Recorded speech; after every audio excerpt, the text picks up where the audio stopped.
avec des spécialistes qu'on va bien sûr cocoter et inviter pour vous. Donc merci de rester en haleine. Vous allez certainement avoir l'opportunité de suivre cette émission en direct et c'est simplement exclusivement sur Dioma TV et Dioma FM. Vous aurez l'opportunité de le suivre soit en ligne ou en direct. Alors je me tourne vers vous, Monsieur Ibrahim Sano.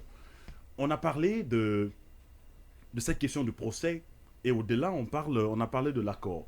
Mais l'autre préoccupation aujourd'hui, c'est le statut d'ancien chef d'État qui se pose quand même en Guinée. Hein. Ça se pose en fait. C'est vraiment une véritable discussion. Parce qu'on est en train de partir vers une réconciliation nationale, comme on le dit. Mais lorsque vous montez sur Facebook, c'est extraordinaire. Ceux de la forêt réclament la libération de Dadis parce qu'il est un ancien chef d'État. Je ne partage pas l'avis avec eux, sincèrement. Je veux bien aller sur le raisonnement des spécialistes et des scientifiques. Alors, pour poser cette question au regard du droit, est-ce que l'ancien président Moussa Dadis mérite d'être toujours en prison avec les autres détenus? Bon, je crois que des juristes éminents, à l'aune de l'article 252 donc, du Code pénal, ont déjà émis des avis très intéressants sur la question, qui voudraient que, eu égard au principe d'équité et de légalité, donc devant la loi, que naturellement, le sort qui est aujourd'hui le sien, qui est triste, soit tel. Voyez-vous, d'autant plus qu'au moment de l'inscription, au moment, disons, de l'inscription, donc, qui n'a pas été ni présent, ni en prison, que cela donc lui soit appliqué. Ouais. Il y a d'autres, quand même, qui pensent qu'il faudrait qu'il puisse avoir un statut pénal spécial pour lui. D'aucuns le pensent, surtout les avocats donc, de sa défense qui plaident à cela, et eu égard à son statut d'ancien dirigeant. Pour ma part, ma conviction est que la loi, elle est ce qu'elle est. Ce qui est prescrit, il faudrait que cela s'applique à lui. C'est difficile que ça s'applique à lui. Cela a une vertu parce que ça permettrait naturellement qu'on comprenne que dorénavant, personne n'est au-dessus de la loi. Dans d'autres pays comme le Pérou, c'est arrivé avec Fujimori. Et au Fujimori, c'est arrivé avec lui. Lorsque naturellement, il a été dans ce qu'on appelle le Sendero Luminoso, dans les attaques terroristes donc, que son régime avait réprimées, dans les attaques terroristes réprimées donc, par son régime. Et lorsque sa culpabilité, lorsque naturellement il avait été accusé, mais jugé, il a quand même purgé sa peine de prison. Pour le moment, il n'est pas jugé, la culpabilité n'est pas établie, mais ce que dit l'article 252, en vertu de la légalité et de l'équité, il faudrait naturellement que qu'il n'y ait pas de statut pénal spécial pour lui. D'accord. Oui, maître, vous avez duré longtemps dans les rouages de la justice en République de Guinée au plan international. Est-ce que vous pensez au regard de ce droit guinéen que nous avons et que nous possédons d'ailleurs, qui est une propriété pour nous, est-ce que le président Dadis mérite d'être en prison avec les autres? Oui, moi mon problème n'est pas qu'il soit en prison avec les autres. Il y a une espèce d'équité. Ouais. On dit même le principe de justice juste équitable. Ils doivent être logés aux mêmes enseignes. Les problèmes de sécurité doivent pouvoir être réglés. Mais contrairement à ces avocats, là où moi je pose problème, c'est la compétence de cette juridiction pour juger Dadis étant ancien chef d'État. Voilà. Il y a 3 personnes. Il y a Pivi, il y a Tchebro et Dadis, je ne connais pas les autres. Ils ont assumé des fonctions tellement à haut niveau dans ce pays-là qu'ils devraient avoir des bénéfices de privilèges de juridiction. C'est mon point de vue personnel. Il était prévu en Guinée de créer une cour de justice. Cette cour de justice aurait permis également de balayer le problème de la CRIEF, de balayer ce problème de crime, et toutes les autorités qui sont aujourd'hui soumises à la privation de liberté peuvent être jugées parce qu'il est dit que les crimes ou les fautes ou les délits les plus graves ont été commis pendant l'exercice de la fonction. Et à partir de l'instant-là, il faut un privilège de juridiction. Mon problème est là. Mon problème n'est pas de savoir, de le sortir de là-bas, d'aller le mettre ailleurs. Et d'ailleurs, j'ai le sentiment personnel que sa vie est plus en sécurité en étant dans les cellules qu'en étant dans une villa. Nous sommes tous accessibles ici dans les villas. Les gens, à un moment donné en Guinée, ont quitté les pavillons pour aller loger dans les appartements où il y avait plus de sécurité que dans les pavillons. Ouais. Les pavillons ne sont pas du tout sécurisés. Alors mon problème, quelle est la compétence de cette juridiction pour juger Dadis, pour juger Pivi et pour juger Tchegro? Les autres, je ne connais pas leur fonction. Eu égard au fait qu'ils ont assumé des fonctions importantes, et surtout, président de la République, il ne doit pas être jugé par une juridiction ad hoc. Sans oublier Toumba qui était l'aide de camp quand même du président de... Non, l'aide de camp n'a pas la fonction que les autres ont. Oui.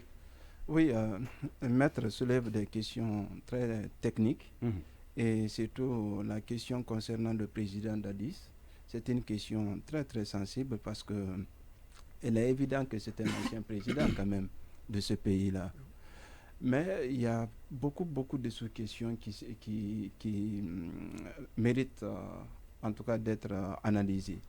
D'abord, en 2009, on n'avait pas de constitution au moment des faits. L'ancienne constitution avait été abrogée. Donc, quel est le texte qui avait prévu en ce moment, au moment des faits?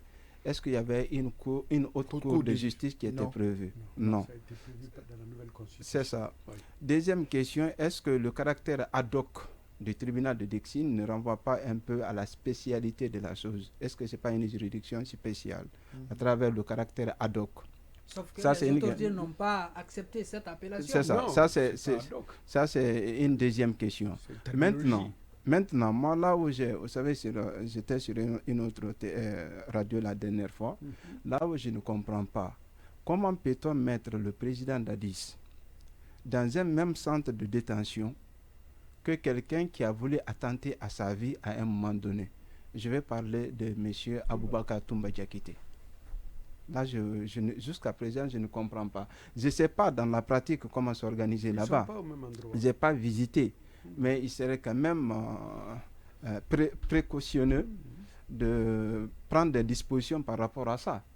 Je ne dis pas forcément il faut lui trouver une résidence avec tout l'équipement, mais quand même mettre les deux personnes dans un même centre de détention, ça quand même, je pense que c'est une situation qu'il faut rapidement réfléchir. Alors, je me tourne vers vous.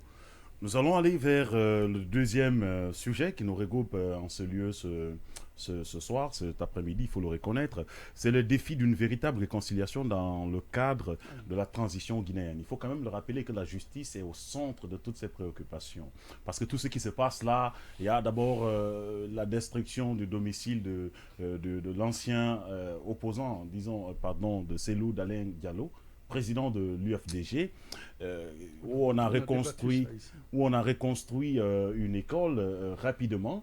Et il y a d'anciens premiers ministres qui se retrouvent en prison et beaucoup de hauts cadres qui se retrouvent en prison. Ils ont beaucoup d'adeptes au niveau de la population et les gens ne sont pas du tout contents.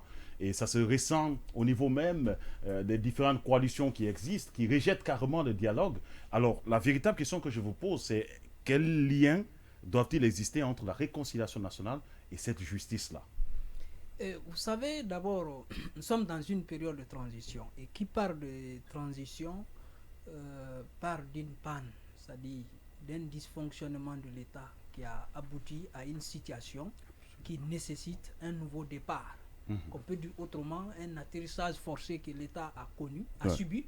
Et donc, il faut un nouveau départ. C'est la raison pour laquelle, dans la plupart des transitions, on parle des problèmes de réconciliation. Vous posez la même question à quelqu'un d'autre aujourd'hui, il va dire il n'y a pas eu de guerre en Guinée, on n'a pas besoin d'une réconciliation. Mais pourtant, la question est toujours présente.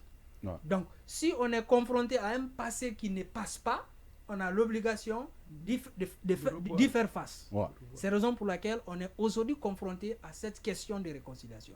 Maintenant, la justice est au centre de la question de réconciliation, comme elle est au niveau, dans le cadre d'une transition. Mais mon inquiétude, c'est quoi? Aujourd'hui, vous prenez les différentes couches sociales, vous allez voir les revendications par-ci, par-là. Par exemple, si vous rentrez dans ces histoires de crimes et autres, d'autres vont parler de 85, d'autres vont parler de 2007, d'autres vont parler de 2009, d'autres vont parler même 2006, de 2006. Donc, vous voyez tous ces problèmes. Mais on peut faire recours à plusieurs schémas ou à plusieurs modalités de justice afin d'aboutir à notre objectif qui est la réconciliation. Qu'est-ce que je vais proposer par exemple? Déjà, le jugement des événements du 28 septembre a déjà démarré. Si on ne peut plus l'arrêter, on doit laisser cette machine fonctionner. Mais sauf que ça peut aussi ressusciter d'autres choses. Parce qu'une fois que les décisions sont rendues, d'autres vont dire, et notre cas? Ouais. Donc, il faut penser à ce problème. Il faut bien réfléchir. C'est la raison pour laquelle on peut à la fois, parce que nous sommes dans le schéma de la justice ordinaire, dans le cadre du jugement des événements du 28 septembre. Ouais. Mais les autorités ne doivent pas s'arrêter là. Pour moi, elles doivent aller en faisant recours également à la justice transitionnelle. Par exemple, à mon avis, s'il y a d'autres revendications après ces jugements, on ne sait pas même si après la condamnation, après quelques temps, le président peut aussi gracier les personnes condamnées, on ne sait pas. Bon, je ne suis pas en train de prédire, parce que la décision n'est même pas rendue encore. Mais au-delà, pour pallier à ces autres velléités ou pour satisfaire à ces revendications, le président on peut prendre, par exemple, une loi d'amnistie sur tous les événements qui ont eu lieu dans l'histoire de la Guinée. Le président, en étant la première autorité, peut présenter des excuses publiques, peut aussi recevoir des différentes catégories ou des prétendus ou des présumés, je dis des présumés victimes des événements, écouter leurs cris de cœur et encore écouter quel chemin ou qu'est-ce qu'ils demandent qu'on peut faire pour eux. Donc après ça maintenant, voir dans la mesure du possible, contenter les gens, pourquoi à l'issue de cette transition, qu'on parte sur de nouvelles bases. Mais ça demande aussi que les autorités rassurent mieux les différents acteurs, étant donné que toutes les transitions qui ont réussi, à ma connaissance, ont été gérées avec le consensus. Alors, rapidement, je veux venir vers vous, M. Ibrahim Sano. Au-delà de cette question de justice, il y a les questions mémorielles qui existent aujourd'hui, qui sont balkanisées par un système. Vous avez vu par exemple le 28 septembre où fièrement en 1958 on a dit non au général de Gaulle.